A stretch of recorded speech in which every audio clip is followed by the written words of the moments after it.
Bienvenidos, camaradas de Ecos de Guerra. Bienvenidos. ¿Qué mata a un ejército?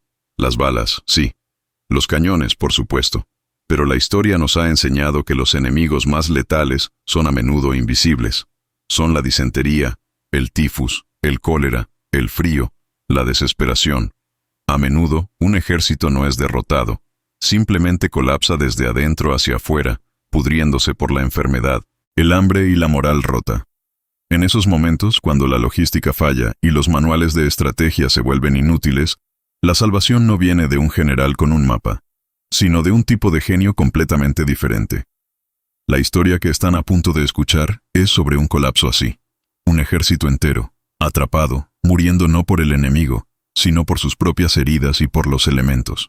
Y es la crónica de un solo hombre, un médico militar, que vio este colapso y propuso una solución. Una solución tan radical, tan herética, tan imposible, que sus superiores amenazaron con fusilarlo por insubordinación y locura. Él no usó nuevas balas o tanques. Usó su cerebro y su coraje para desafiar la doctrina, y al hacerlo, salvó a miles de la muerte segura. En Ecos de Guerra, creemos que las victorias más grandes son a veces las que se ganan contra la muerte misma. Si te apasionan estas historias de ingenio médico en el infierno, de la lucha de un hombre contra un sistema fallido, te pedimos que te suscribas ahora mismo y actives la campana. Tu apoyo nos permite seguir desenterrando estos relatos. Si esta historia te impacta, déjanos un me gusta. Nos ayuda a saber qué historias resuenan contigo. Y por favor, queremos sentir nuestra conexión global. Dinos en los comentarios desde qué país y qué ciudad nos estás viendo. Prepárense. Esta es la historia de cómo la locura de un cirujano se convirtió en un milagro. El infierno no olía a azufre, olía a vendajes podridos, a disentería, a cloroformo rancio y al hedor dulzón e inconfundible de la gangrena. El lugar era un sótano laberíntico bajo los grandes almacenes Univermag, en el corazón de lo que quedaba de Stalingrado, en enero de 1943. Afuera, la temperatura era de 30 grados bajo cero. El sexto ejército alemán, otrora invencible, estaba atrapado en el Kessel, el caldero, muriendo de hambre, congelación y desesperación. Y yo, el Oberstabsarzt, cirujano de Estado Mayor, Dr. Klaus Reinhardt, sentía que mis propias manos ya no eran las de un cirujano, eran las de un carnicero. Mi hospital no era un hospital, era una cloaca helada. Los heridos yacían sobre paja sucia, hombro con hombro, en pasillos oscuros iluminados por lámparas de grasa parpadeantes. No teníamos electricidad, salvo por un generador intermitente. No teníamos agua limpia. No teníamos analgésicos. No teníamos antibióticos. Y lo peor de todo, no teníamos calor. El calor de nuestro sótano significaba que el agua de un cuenco tardaba 20 minutos en congelarse, en lugar de 5. Y el enemigo, el general invierno, era más letal que el ejército rojo. Los hombres no llegaban con heridas de bala limpias. Llegaban con miembros destrozados por la artillería soviética, y llegaban congelados. La congelación era nuestro verdadero enemigo. Hombres que habían estado de guardia, inmóviles en sus puestos de ametralladora, llegaban con pies que ya no eran pies. Eran bloques sólidos de carne negra y muerta, duros como la madera al golpearlos. El procedimiento estándar, la doctrina médica por la que nos regíamos, estaba encarnada en nuestro cirujano jefe, el general Oberstabsarzt, cirujano general, Dr. Metz.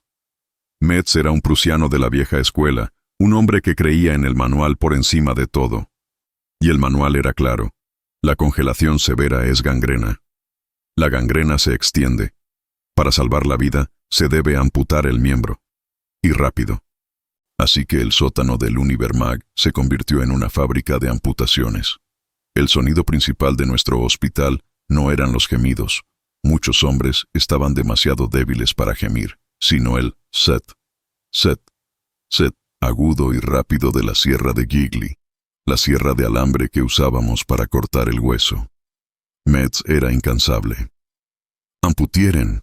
¡Amputieren!», gritaba, sus gafas salpicadas de sangre, mientras se movía de un hombre a otro, marcando piernas y brazos con tiza. Pero la doctrina estaba fallando catastróficamente. No teníamos anestesia, salvo por un trago de schnapps o un golpe en la mandíbula. No teníamos salas de operaciones estériles. Operábamos en el mismo aire séptico que respirábamos, y los hombres estaban demasiado débiles. Sus cuerpos, devastados por el hambre, sobrevivíamos con 100 gramos de pan de aserrín al día, no podían soportar el shock de la cirugía. Amputar una pierna a un hombre sano es un trauma. Amputársela a un esqueleto hambriento a 5 grados bajo cero era una sentencia de muerte.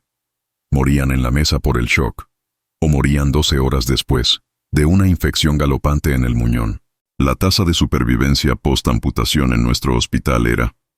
Bueno, no la calculábamos. Hubiera sido demasiado desmoralizante. Era cercana a cero. Estábamos matando a nuestros propios hombres en un intento por salvarlos, siguiendo órdenes. Yo era el subordinado de Metz. Mi trabajo era ayudar, sostener y aprender. Pero estaba viendo un colapso. Esto no era medicina. Era un ritual de sacrificio. Una tarde, después de una sesión de 12 horas en la que habíamos realizado 34 amputaciones y sabíamos que 34 hombres estarían muertos para la mañana siguiente, me derrumbé. La tensión, el hedor, el sonido de la sierra. No podía más. Salí del sótano por la rampa de carga destrozada, buscando aire. El aire era un viento siberiano de 30 degrees Irax que me golpeó la cara, quemándome los pulmones. Me apoyé contra la pared en ruinas, vomitando la sopa aguada de caballo que había sido nuestro almuerzo. Y entonces vi a un soldado. Estaba muerto, por supuesto. Había estado allí semanas. Estaba congelado sólido en una posición casi cómica, medio sentado contra un montón de escombros, su rifle aún en sus manos enguantadas. Había muerto por una herida de metralla en el muslo. Su pantalón estaba desgarrado, y la herida estaba expuesta. Por curiosidad profesional, me acerqué, y vi algo que me heló la sangre más que el viento. La herida estaba limpia. No había pus. No había gangrena. La sangre se había congelado instantáneamente en el momento del impacto, creando un sello perfecto. La carne desgarrada estaba congelada, pero parecía preservada, como la carne en un congelador. El frío, el enemigo que nos estaba matando en el sótano. Aquí afuera, actuaba como el conservante perfecto. Y entonces, la idea me golpeó. Una idea tan aterradora, tan herética, tan imposible, que me tambaleé. Me di la vuelta y miré la entrada del sótano, de donde provenía el hedor a muerte, y el débil sonido de la sierra de Metz nunca paraba. Y pensé, ¿qué estamos haciendo mal? Luchamos contra el frío. Calentamos agua con los últimos muebles para lavar las heridas, introduciendo bacterias. Traemos a los hombres a este sótano cálido. Sin donde la gangrena puede prosperar. ¿Y si el frío no es el enemigo de la cirugía? ¿Y si es el aliado? ¿Qué pasaría si, en lugar de amputar una pierna congelada, la mantuviera congelada? ¿Qué pasaría si usara el frío extremo del exterior como un anestésico local? ¿Qué pasaría si usara el frío para detener el sangrado, que de todos modos apenas ocurría?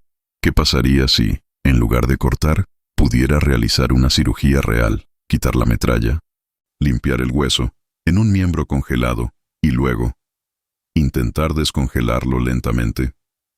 Era una locura, era la idea de un chiflado. Iba contra todos los principios de la medicina que me habían enseñado en Heidelberg. La doctrina decía que la congelación era muerte tisular. Punto. Pero la doctrina nos estaba matando.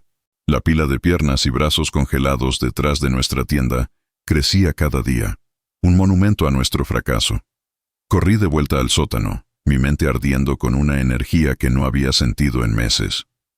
Vi a Metz a punto de empezar a cerrar la pierna de un joven Feldwebel, sargento que aún estaba consciente.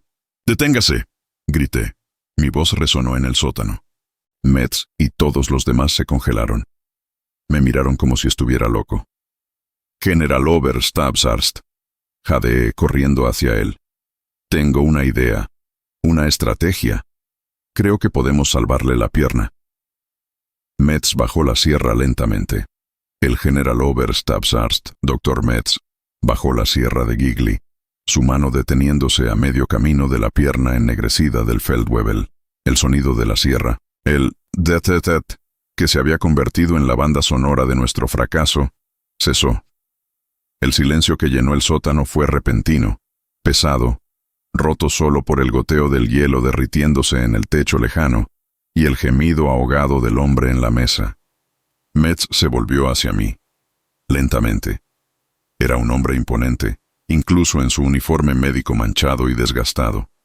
Sus ojos, detrás de unas gafas redondas y gruesas, eran fríos, analíticos, y ahora mismo estaban llenos de una furia gélida. ¿Ha perdido usted la cabeza, Oberstabsart Reinhardt? Siseó, su voz baja y peligrosa, cortando el aire viciado del sótano. ¿Se atreve a interrumpir un procedimiento de salvamento? Los pocos enfermeros y camilleros que quedaban, espectros grises de agotamiento, se quedaron paralizados, mirando la confrontación. El feldwebel en la mesa, un hombre con una barba de semanas, nos miraba con ojos desorbitados por el terror, probablemente creyendo que el cirujano que iba a cortarle la pierna también se había vuelto loco. «¡General!», jadeé, mi aliento saliendo en nubes blancas por el frío del sótano. «Mire la pierna, está congelada sólida».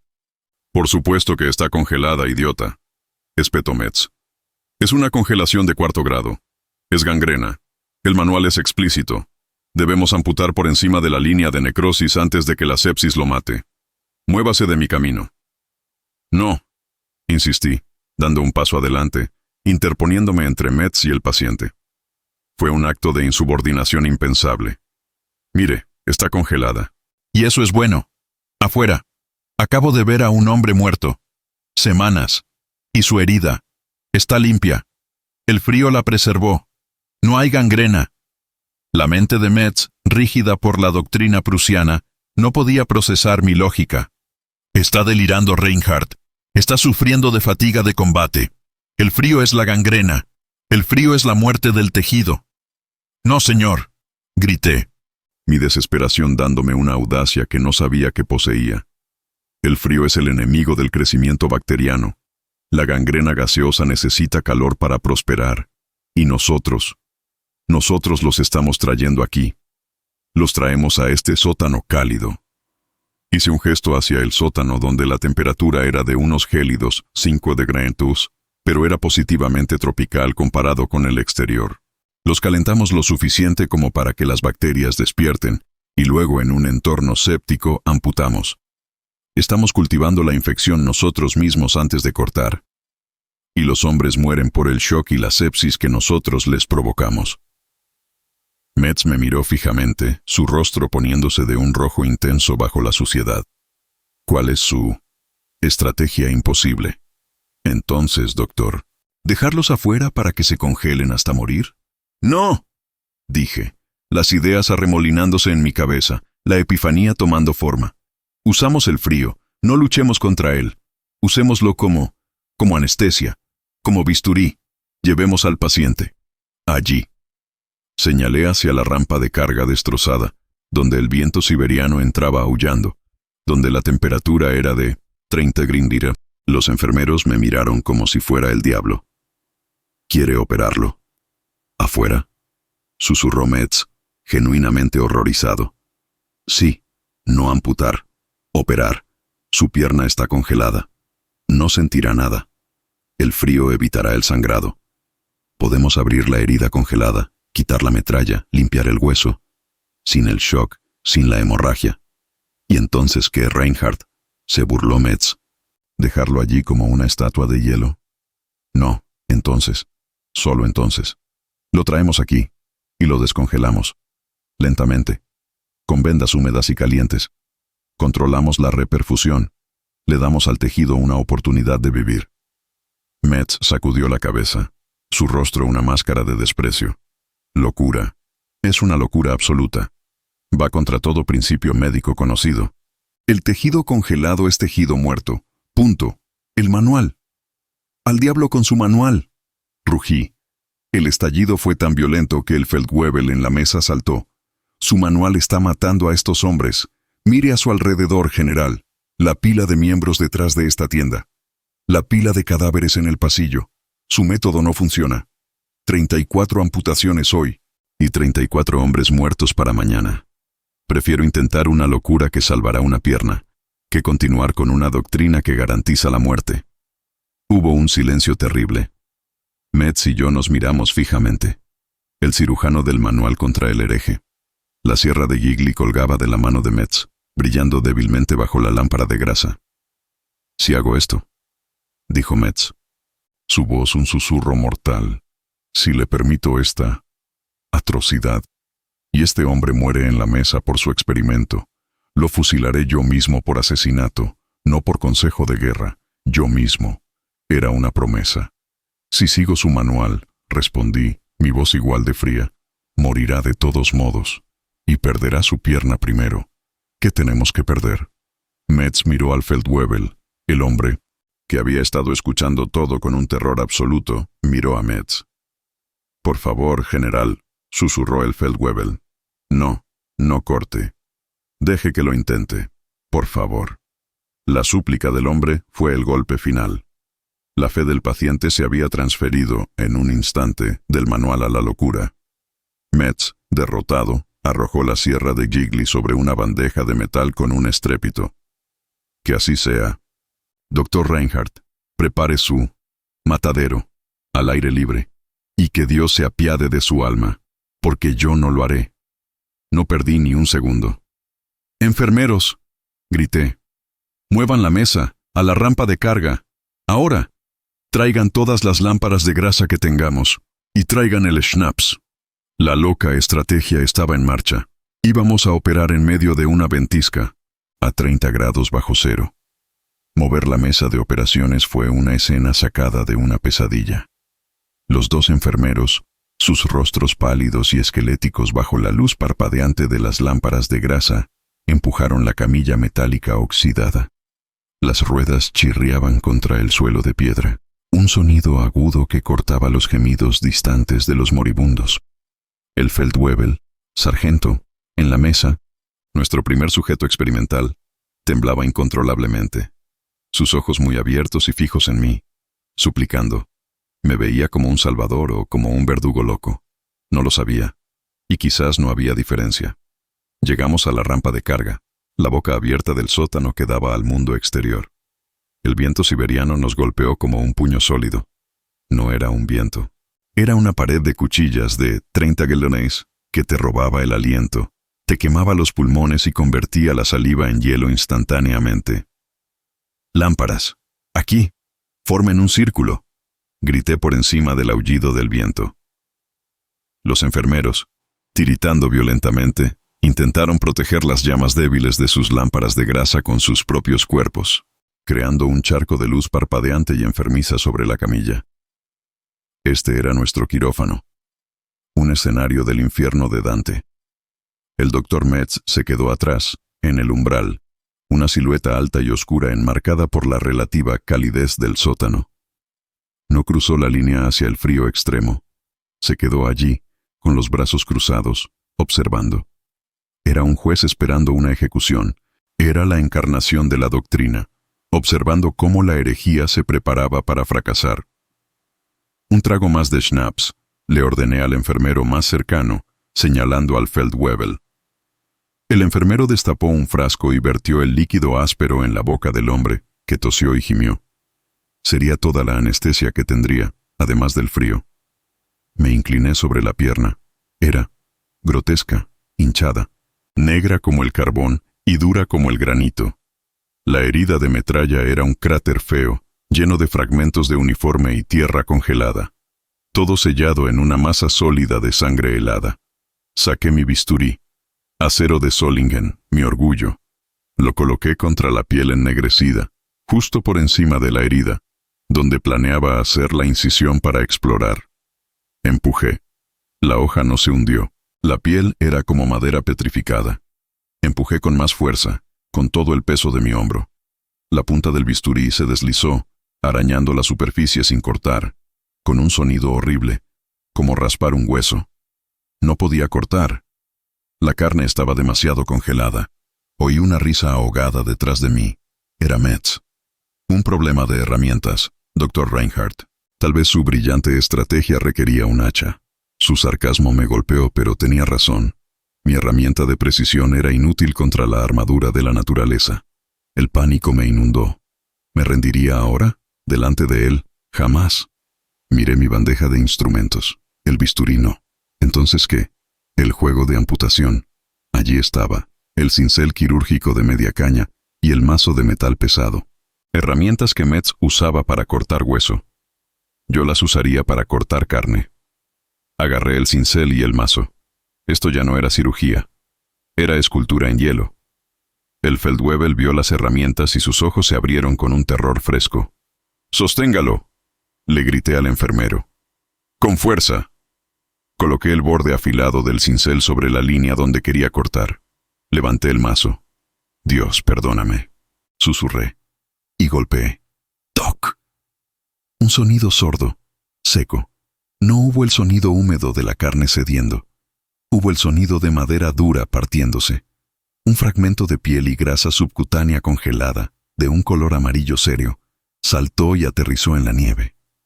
Había funcionado. El Feldwebel gimió, no de dolor, sino de la vibración que sacudió su cuerpo. No había sentido el corte. La anestesia del frío era total. Toc, toc, toc. Comencé a trabajar con una velocidad frenética, una concentración febril. Ya no era un cirujano. Era un carpintero trabajando en una pieza de madera increíblemente valiosa. El viento aullaba, arrancando el calor de mis propias manos.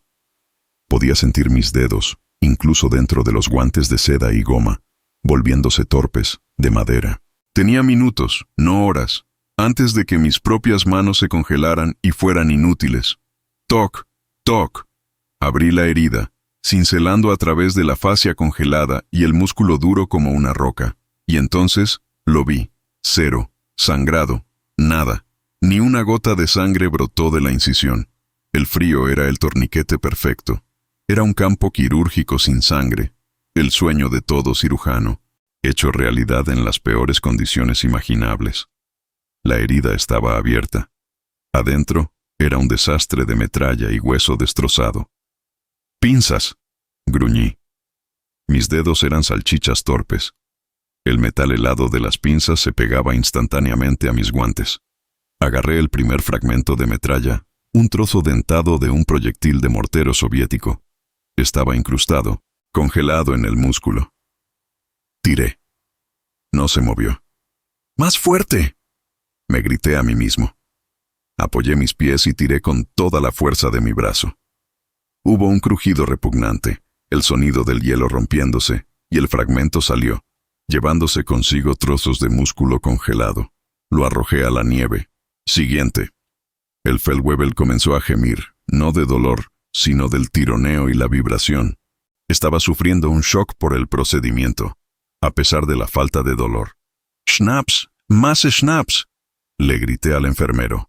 Tenía que darme prisa. El frío me estaba matando a mí tanto como lo estaba ayudando. Mis manos ya casi no respondían. Apenas podía cerrar las pinzas. Encontré la fuente del verdadero daño. La arteria femoral. Estaba desgarrada.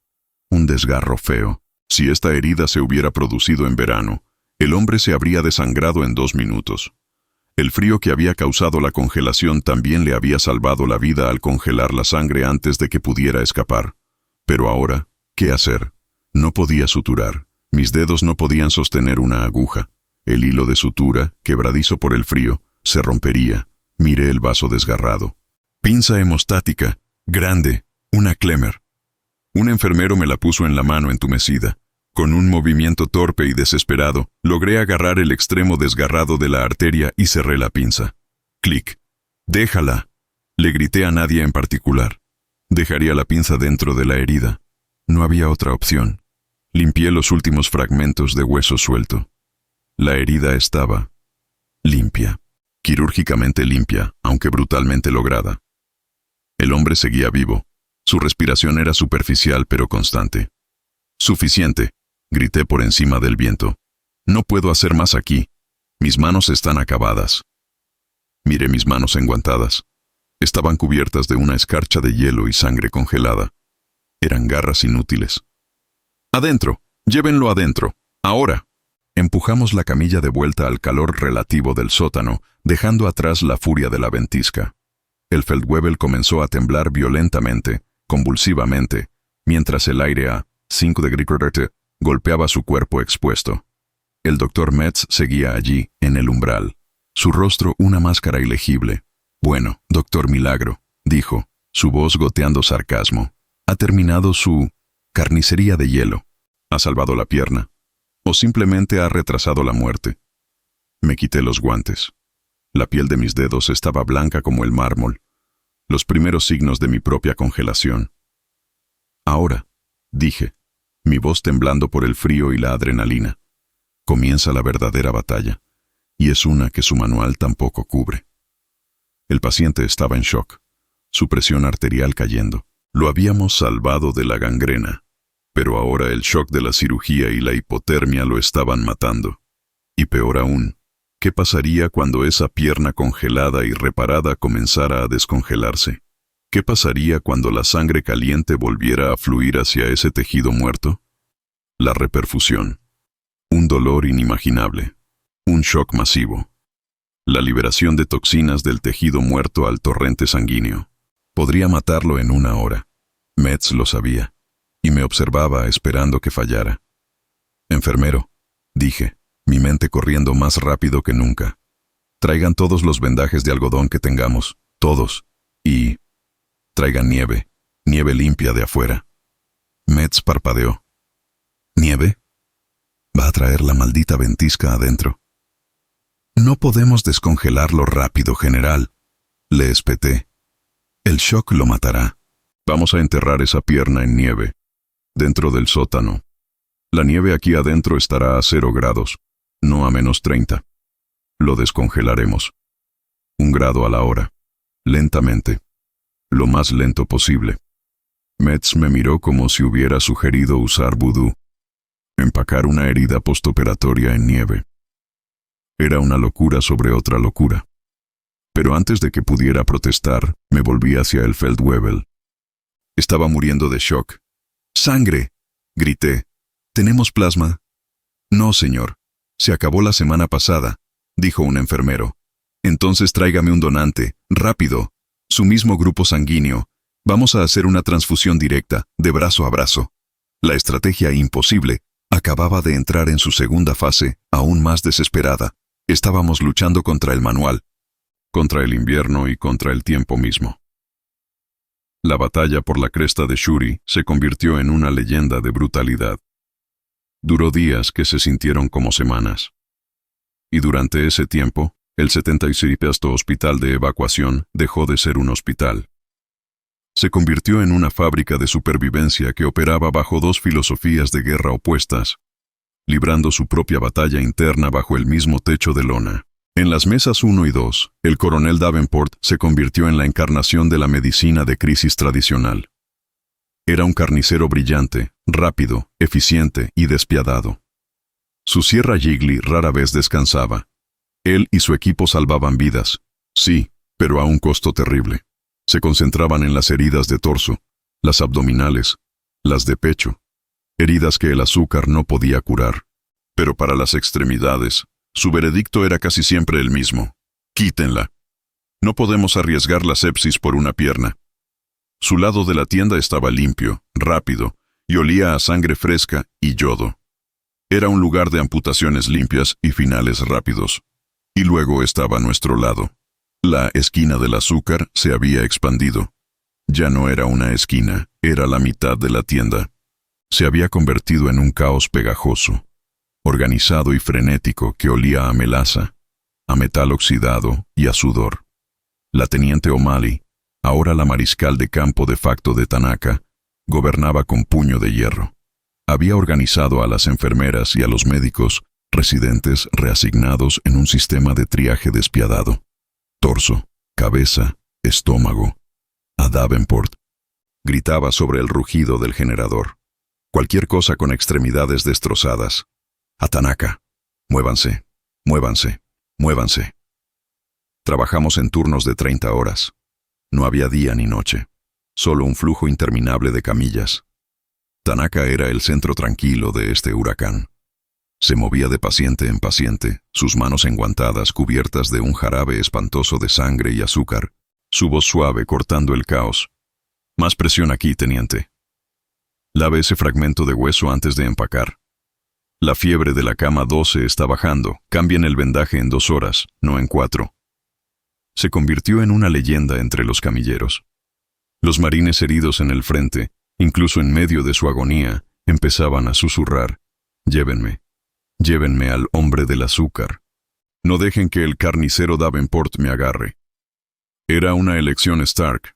¿Preferirías perder una pierna de forma limpia y rápida, o arriesgarte con la brujería de campo del médico Nisei y quizás, solo quizás, conservarla? Cada vez más, los hombres elegían el azúcar. El coronel Davenport observaba. No podía detenerlo. La marea de heridos era demasiado grande. Necesitaba a Tanaka y a su equipo heterodoxo para manejar el desborde. Pero su furia era una nube oscura que se cernía sobre la tienda. Esperaba el fracaso. Esperaba el brote de infección masiva que su doctrina le decía que era inevitable. Esperaba el momento en que pudiera intervenir y declarar a Tanaka un peligro. Pero el fracaso no llegó. En su lugar, ocurrió lo contrario. Empezamos a ver los resultados a largo plazo. Los pacientes de Tanaka no solo no desarrollaban gangrena, sus heridas empezaban a sanar a una velocidad asombrosa. El azúcar, descubrimos, no solo mataba a las bacterias anaeróbicas, también proporcionaba una fuente de energía local y estimulaba el crecimiento de tejido de granulación. Las heridas más horribles, cráteres de metralla que llegaban al hueso, empezaban a rellenarse con tejido rosado y saludable en cuestión de días, en lugar de semanas. Mientras tanto, los pacientes de Davenport.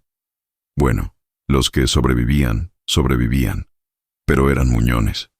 Muñones limpios, suturados según el manual, pero muñones al fin y al cabo. Y la tasa de mortalidad en la tienda empezó a cambiar. En el lado de Davenport, la lucha contra la sepsis postoperatoria era constante. En nuestro lado, la sepsis era casi inexistente. El momento de la verdad llegó en la forma de un general de división. El general Bruce, comandante de la 77ª División de Infantería, a la que estábamos adjuntos, vino a visitar a sus hombres heridos. Era un hombre rudo, práctico, que había estado en el frente y valoraba los resultados por encima del protocolo. Entró en la tienda, su uniforme impecable manchado de barro, seguido por un séquito de ayudantes. El coronel Davenport, alertado de su llegada, salió a recibirlo, limpiándose la sangre de las manos. General Bruce, bienvenido a mi hospital. Estamos haciendo todo lo posible. Cállese, coronel, gruñó Bruce. No estoy aquí para cumplidos. Estoy aquí porque mis comandantes de batallón me dicen que estoy perdiendo más hombres por las infecciones de esta maldita isla que por las balas japonesas. Me dicen que mis hombres están aterrorizados de venir aquí porque temen su... Cierra. La cara de Davenport se puso pálida. Señor, seguimos los procedimientos probados en combate. La gangrena aquí es sin precedentes. La amputación es la única forma de salvar vidas. Tonterías, dijo Bruce. ¿Qué es? ¿Qué es eso? Señaló hacia nuestra mitad de la tienda, hacia el caos pegajoso, hacia los sacos de azúcar vacíos apilados como sacos de arena, hacia el capitán Tanaka, que estaba tranquilamente vertiendo 1 kilo de azúcar en la rodilla destrozada de un joven soldado. Señor, comenzó Davenport, su voz temblando de rabia. Ese es el capitán Tanaka, un experimento no autorizado que estoy en proceso de... Silencio, volvió a rugir Bruce. Marchó directamente hacia la mesa 3, su séquito tropezando detrás de él. Se detuvo junto a Tanaka. Tanaka, al ver las estrellas en el cuello del general, hizo un movimiento para ponerse firme, pero estaba cubierto de sirope de sangre. Siga con su trabajo, capitán, dijo Bruce. Observó, fascinado, cómo Tanaka terminaba de empacar la herida y la vendaba. ¿Qué demonios es eso, hijo? ¿Azúcar? Sí, general, dijo Tanaka en voz baja. ¿Y por qué? Tanaka, en frases cortas y precisas, le dio la misma explicación que le había dado a O'Malley y a Davenport. Osmosis. Ambiente hipertónico. Veneno de oxígeno para las bacterias anaeróbicas. Barato. Disponible. Funciona, señor, concluyó Tanaka. Bruce lo miró fijamente. Luego se volvió hacia la teniente O'Malley, que se había acercado. Teniente, usted es la enfermera jefe. Deme la verdad. ¿Funciona? O'Malley, una mujer que no temía a nada, ni siquiera a un general, lo miró directamente a los ojos. General, he sido enfermera quirúrgica durante 10 años, desde África hasta aquí. He visto más gangrena que usted cenas calientes. Lo que hace el coronel Davenport es el manual. Y está perdiendo. Este hombre, señaló a Tanaka, es un chiflado. Es un hereje. Y sus pacientes están conservando sus piernas. Sus heridas están sanando. Y no están muriendo de sepsis. Bruce asintió lentamente. Caminó por las hileras de camas de recuperación. La división era clara. A la derecha, el lado de Davenport, camas con mantas planas donde deberían haber estado las piernas, hombres pálidos recuperándose de cirugías masivas. A la izquierda, el lado de Tanaka. Hombres con vendajes voluminosos y pegajosos, hombres con fiebre pero alertas, y crucialmente, hombres con ambas piernas. El general se detuvo junto a un joven marín, el mismo cuya herida había sido demostrada a Davenport días atrás. El marín estaba sentado, comiendo raciones. Su pierna vendada descansaba sobre una almohada. «Hijo», dijo Bruce, «¿cómo te sientes?» «Como el infierno, general», sonrió el marín, pero golpeó su muslo vendado. «Todavía lo tengo, gracias a ese hombre del azúcar de ahí». Bruce se volvió. Caminó de regreso al centro de la tienda, donde Davenport y Tanaka estaban parados, a 10 metros de distancia, los dos polos opuestos del universo médico. La tensión era tan espesa que se podía cortar con un bisturí. El general Bruce miró a su cirujano jefe, el hombre de Boston, el hombre del manual, el hombre de la sierra.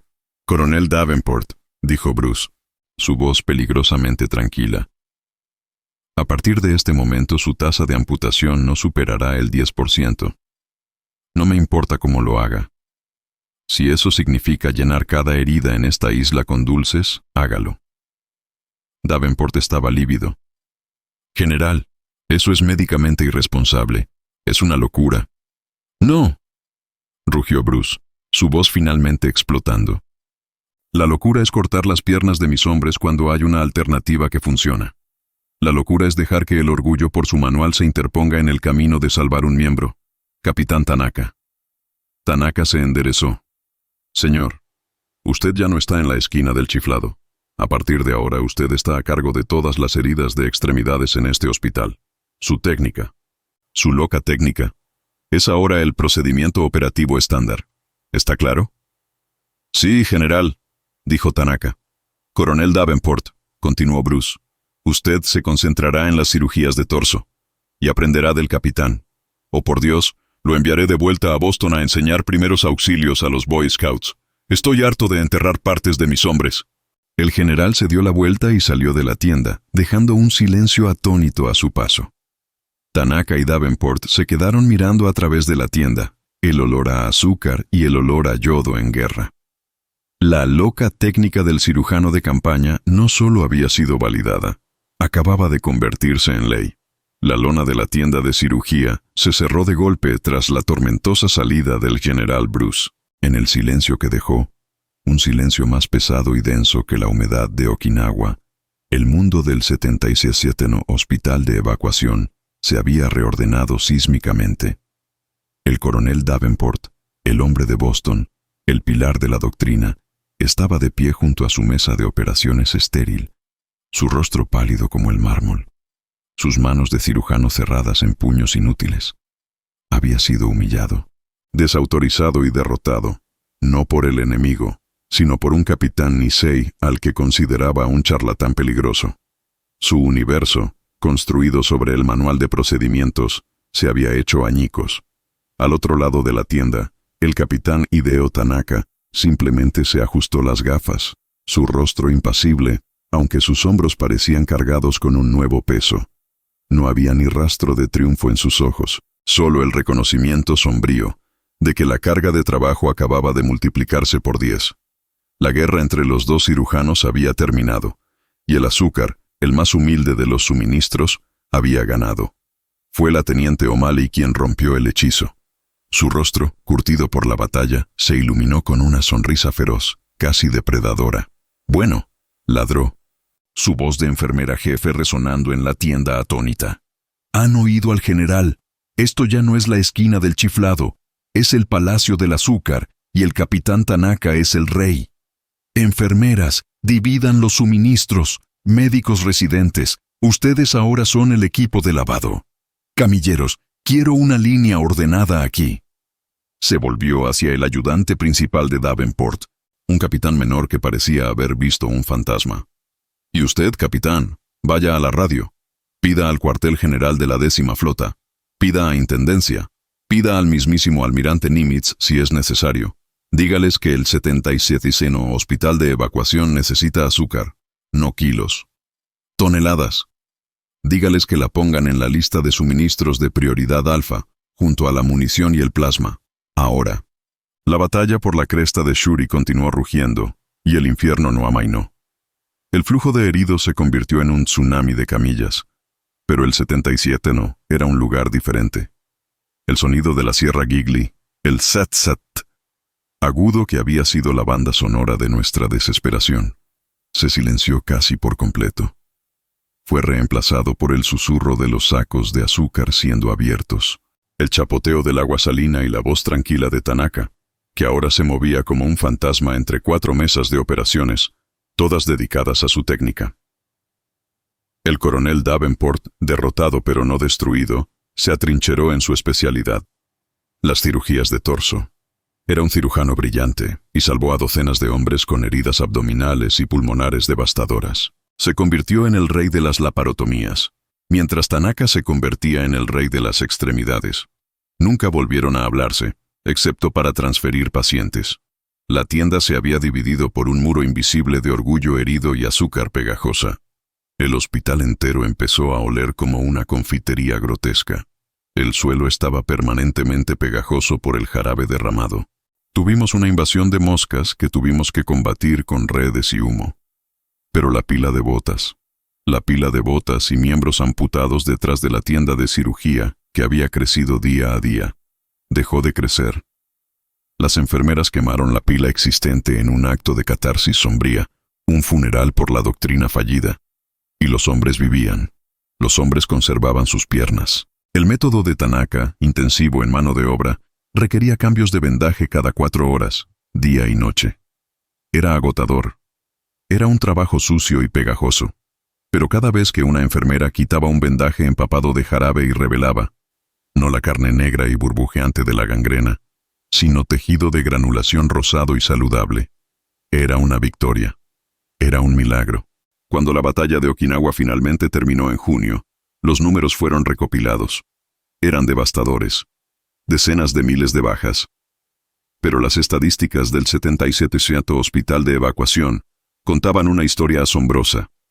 Desde la rebelión del azúcar, la tasa de amputaciones de extremidades inferiores en nuestra unidad se había desplomado en más de un 80% en comparación con otros hospitales de evacuación de la isla que seguían estrictamente el manual. Cientos. Literalmente cientos de hombres, marines y soldados de infantería regresaron a casa en el barco Hospital USS Mercy con ambas piernas. Cojeando, sí. Con cicatrices horribles que requerirían años de injertos de piel, sí. Pero enteros. Cientos de vidas salvadas de una existencia como inválidos. El capitán Hideo Tanaka, el chiflado, el hereje, fue condecorado discretamente. Una estrella de bronce por servicio meritorio en condiciones de combate, no por innovación médica revolucionaria. La burocracia médica militar, aunque obligada a aceptar sus resultados en el campo, no estaba dispuesta a admitir públicamente que su doctrina sagrada había estado tan catastróficamente equivocada.